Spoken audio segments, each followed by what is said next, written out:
আপনার কি রব, রবের পরিচয় দিল রবকে যিনি আপনাকে সৃষ্টি করেছেন, তিনি আপনার রব। রবের দ্বিতীয় পরিচয় দিলেন আল্লাহ খলাকাল ইনসানা মিন আলাক, তিনি জমাট রক্ত থেকে সৃষ্টি করেছেন। এবার বলতেছেন ইকরা, পড়ুন, ও রাব্বুকাল আকরাম, আপনার রবের নামে এই জন্য পড়বেন আপনার রবের চাইতে সম্মানিত আর কেউ আছে নাকি? আমাদের রবের চাইতে, আমাদের আল্লাহর চাইতে আর সম্মানিত আসমানের নিচে জমিনের উপরে আর কেউ আছে?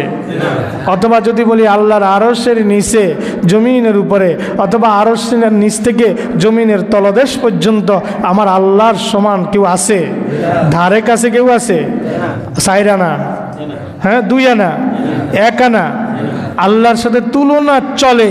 আপনি কোনো পার্সেন্টেজে আনতে পারেন এইরকম কোনো ব্যক্তি, কোনো পদার্থ, কোনো বস্তু কি আল্লাহর সম্মানের সাথে তুলনা দেওয়ার মতো আছে? কোনো পার্সেন্টেজে তুলনা দেওয়ার মতো আছে? ইকরা ওয়া রাব্বুকাল আকরাম, পড়ুন, এই জন্য তার নামে পড়বেন আপনার রবের নামে। ওয়া রাব্বুকাল আকরাম, আপনার রব সবচেয়ে সম্মানিত, সর্বাধিক সম্মানিত। আকরামু ইসমে তাফজিল সিগা মুজাক্কার, তিনি সবচেয়ে সম্মানিত। সুপারলেটিভ ডিগ্রি আল্লাহ ব্যবহার করলেন, তার চাইতে সম্মানিত আর কেউ হতে পারে না, আর কেউ নাই, আর কেউ হওয়ার সম্ভাবনাও নাই। আল্লাযী আল্লামা বিল কলম, তিনি তো সেই আল্লাহ, তিনি তো সেই রব যিনি কলমের সাহায্যে শিক্ষা দেন। আল্লাযী, যিনি, আল্লামা শিক্ষা দেন, বিল কলম, কলমের মাধ্যমে। কিসের মাধ্যমে? তিনি কলমের মাধ্যমে শিক্ষা দেন। পৃথিবীর যত উপকরণ, লেখার যত কিছু আছে, এখন কলমের ব্যবহার আছে নাকি নাই? আল্লাহ তাআলা সর্বপ্রথম আল্লাহ কলম সৃষ্টি করেছেন। কি সৃষ্টি করেছেন? অনেকে বলেন যে আল্লাহ তাআলা সর্বপ্রথম রাসূলের নূরকে সৃষ্টি করেছেন। এই হাদিসটা জয়ীফ। আল্লাহ তাআলা সর্বপ্রথম কলম সৃষ্টি করেছেন, এই হাদিসটা সহিহ। এই হাদিসটা কি?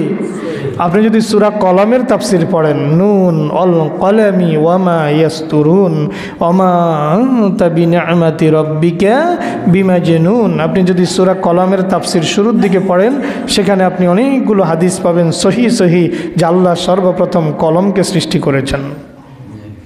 কলমকে সৃষ্টি করে বলেছেন, কলম উক্তুব, তুমি লেখো। কলমকে নির্দেশ করেছেন, কলম তুমি লেখো। কলম আল্লাহকে প্রশ্ন করেছে, মাজা আক্তুবু রব্বুল আলামিন, আমি কি লিখব?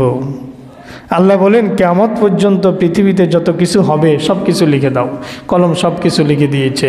কিয়ামত পর্যন্ত আমার যত মানুষ বান্দা আমি পৃথিবীতে পাঠাবো, সব বান্দার, সব মানুষের, জিন আর ইনসানের সব কিছু, সবার ভাগ্য লিখে দাও। কলম সবার ভাগ্য লিখে দিয়েছে। বলেন সুবহানাল্লাহ। সর্বপ্রথম আল্লাহ কলমকে সৃষ্টি করেছেন। এই আয়াতে আল্লাহ বললেন, আল্লামাল ইনসানা মা লাম ইয়ালাম আল্লাযী আল্লামা বিল কলম, যিনি মানুষকে কলমের সাহায্যে শিক্ষা দিয়েছেন। কি শিখিয়েছেন?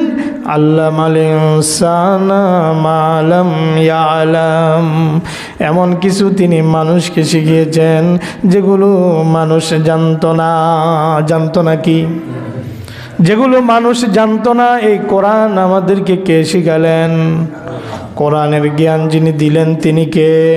আর রহমানু আল্লামাল কুরআন খালাকাল ইনসানা আল্লামাহুল বায়ান। আর রহমান, দয়াময় আল্লাহ, আল্লামাল কোরআন, শিখালেন তিনি কোরআন। কোরআন শিখালেন কে? একটা বাচ্চা এখনও ভালোভাবে কথা বলতে পারে না, কিন্তু রাতে ঘুমাইতে গেলে মায়ের সাথে, বাবার সাথে ঘুমের দোয়াটা পড়ে, ঠিক কিনা? এখনো আলিফ কোনটা, বা কোনটা, তা কোনটা, সা কোনটা এটা চিনে না, কিন্তু সূরা ফাতিহা মুখস্থ হয়ে গেছে। কথা কন না কা? এখনো আলিফ বাতা চেনে না, সূরা ইখলাস মুখস্থ বলে, সূরা নাস ফালাক মুখস্থ বলে, আছে না নাই? আর রহমানু আল্লামাল কোরআন, দয়াময় আল্লাহ যিনি শেখালেন কোরআন। খলাকাল ইনসান, তিনি বানালেন মানুষ, সৃষ্টি করলেন মানুষ, আর মানুষকে কথা বলার যিনি শক্তি দিয়েছেন তিনি কে? আল্লামাহুল বায়ান। বায়ান মানে কথা বলা, বর্ণনা করা, বাচনভঙ্গি করা, একজন আরেকজনের সাথে কথোপকথন করা। এই শক্তি আমাকে আপনাকে যিনি দিয়েছেন তিনি কে? তিনি আল্লাহ। সুতরাং এই জবানটাকে ব্যবহার করা লাগবে আল্লাহর পক্ষে না বিপক্ষে? কোরআনের পক্ষে না বিপক্ষে? কোরআন বিজয়ের পক্ষে নাকি বিপক্ষে? কথা কয় না কা? কোরআনের পক্ষে না বিপক্ষে ব্যবহার করা লাগবে। কারণ আপনি যাদের ব্যাপারে কথা বলতেছেন, যাদের ব্যাপারে ওকালতি করতেছেন, এরা কেউ আপনাকে ঠোঁটও দেয় নাই, জিহ্বাও দেয় নাই, দাঁতও দেয় নাই, কণ্ঠও দেয় নাই। জিহ্বা থাকলে কথা বলা যায় না, ঠোঁট থাকলে কথা বলা যায় না, দাঁত থাকলে কথা বলা যায় না, কণ্ঠ নামক আলাদা একটা জিনিস আছে নাকি নাই? আল্লাহ পাক রব্বুল আলামিন বলেন, ও বান্দা, আলাম নাজআল লাহু আইনাইন ওয়া লিসানান ওয়া শাফাতাইন ওয়া হাদাইনাহুন নাজদাইন। আলাম নাজআল লাহু আইনাইন, ও বান্দা, আমি কি তোমাকে দুইটা চক্ষু দেই নাই? চোখ দিলেন কে?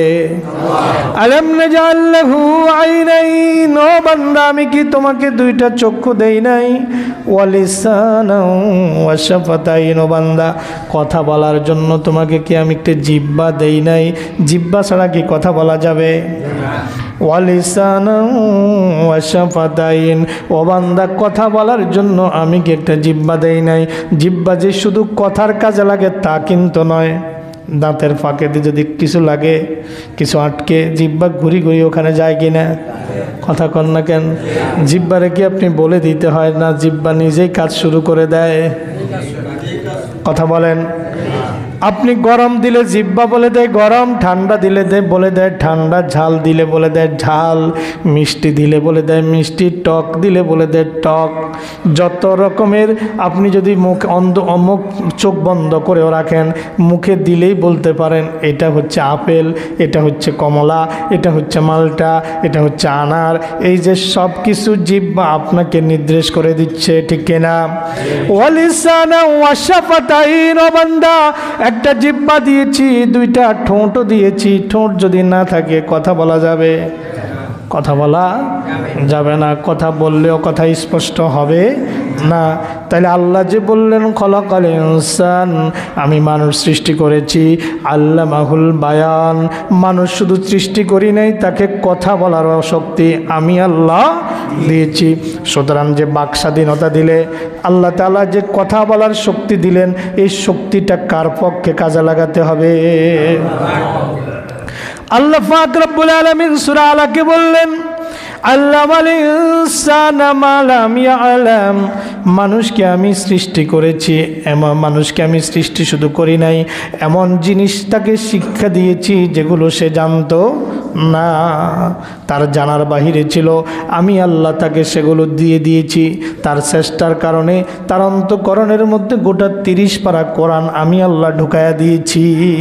যখন কোরআন নাজিল হচ্ছিল, কোরআন মুখস্থ করার জন্য রাসূল খুব কসরত করা শুরু করলেন, মেহনত করা শুরু করলেন।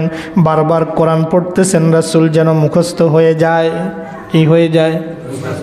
যেন মুখস্থ হয়ে যায়। রাসূল বারবার কোরআনকে তেলাওয়াত করতেছেন। আল্লাহ পাক বললেন, ও নবী শুনুন, আপনাকে বারবার কোরআন এভাবে পাঠ করা লাগবে না।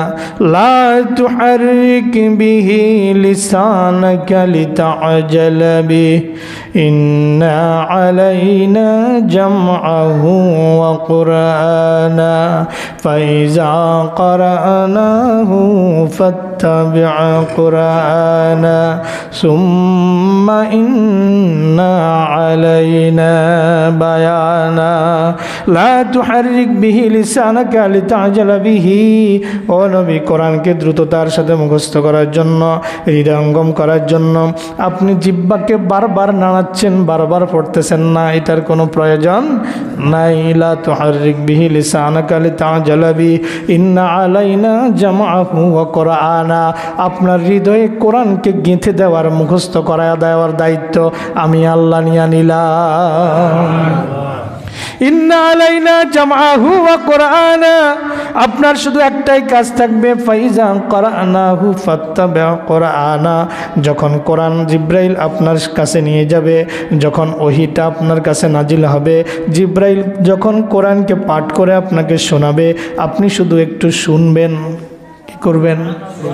ফাইজা করানাহু ফাত্তাবিউ কুরআনা, আপনার কাছে যখন কোরআন তেলাওয়াত করা হবে নবী হে, আপনি শুধু কোরআনকে অনুসরণ করবেন, মানে কোরআনকে শ্রবণ করবেন, কোরআনকে শুনবেন। সুম্মা ইন্না আলাইনা বায়ানা, আপনার অন্তরে যে কোরআনকে গেঁথে দিব তা কিন্তু নয়, কোরআনের ব্যাখ্যা, কোরআনের তাফসির, এটাও আপনার হৃদয়ে গেঁথে দেওয়ার দায়িত্ব আমি আল্লাহ নিয়ে নিলাম।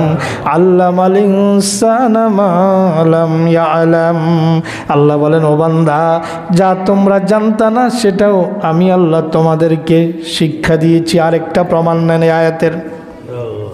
হযরত আদম আলাইহিস সালামকে আল্লাহ পাক রব্বুল আলামিন যখন সৃষ্টি করলেন, আদম আলাইহিস সালাতু ওয়াস সালামকে আল্লাহর উদ্দেশ্য যে ফেরেশতাদের উপরে মর্যাদা দিবেন, কাদের উপরে?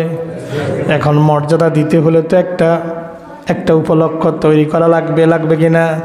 মর্যাদা দিতে হলে তো একটা উপলক্ষ তৈরি করা লাগবে। আল্লাহ নিজে উপলক্ষ তৈরি করলেন এইভাবে, হযরত আদম আলাইহিস সালাতু ওয়াস সালামকে পৃথিবীতে কিয়ামত পর্যন্ত যত কিছু তৈরি হবে, যত কিছু আবিষ্কার হবে, যত কিছু সৃষ্টি হবে, আল্লাহ যত কিছু কিয়ামত পর্যন্ত তৈরি করবেন, সব কিছুর একটা রিপ্লেকা, একটা নামুজাজ, একটা কপি সেখানে আল্লাহ তাআলা হাজির করলেন জান্নাতের মধ্যে। হাজির করে করে এবার আল্লাহ তাআলা হযরত আদমকে একটা করে সবগুলার নাম শিখালেন।